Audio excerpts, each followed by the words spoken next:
के अनन्य भक्त और अति विशेष गण 3 पैरों वाले भृंगी ऋषि।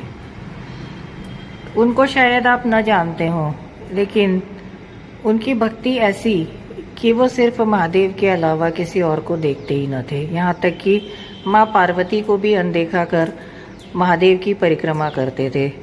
यह बात माँ पार्वती को बड़ी अखरती। एक बार कैलाश में जब वो महादेव की परिक्रमा करने आए तो माँ पार्वती महादेव से एकदम चिपक कर बैठ गई सटकर।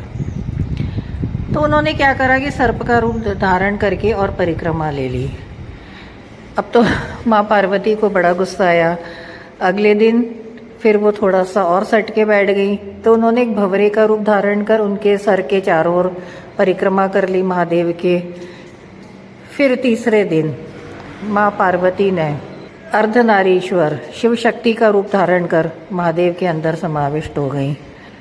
भृंगी ऋषि ने चूहे का रूप धारण करा और फिर वो माँ पार्वती का वो वाला हिस्सा अपने कुतर के अलग करने लगे। यह देखकर माँ पार्वती अत्यंत क्रोधित हो गई और उन्होंने उनको श्राप दिया कि माता का ऐसा अपमान, अभी तुम्हारे शरीर से वह हिस्सा जो तुम्हें अपनी माँ से प्राप्त है वो अलग हो जाए और सिर्फ पिता का हिस्सा रह जाए। और तुरंत ही रक्त मांस मज्जा सब भृंगी ऋषि के शरीर से अलग होकर जमीन पर गिर गए और सिर्फ वो हड्डियों के ढांचे पर खड़े रह गए।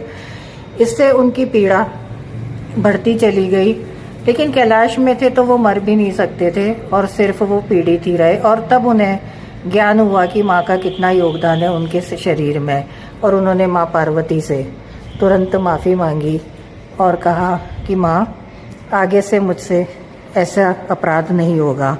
तो माँ दयावश माने, फिर उनको उनका शरीर वापस देने की ठानी। लेकिन भृंगी ऋषि ने कहा कि नहीं माँ, ये मेरा शरीर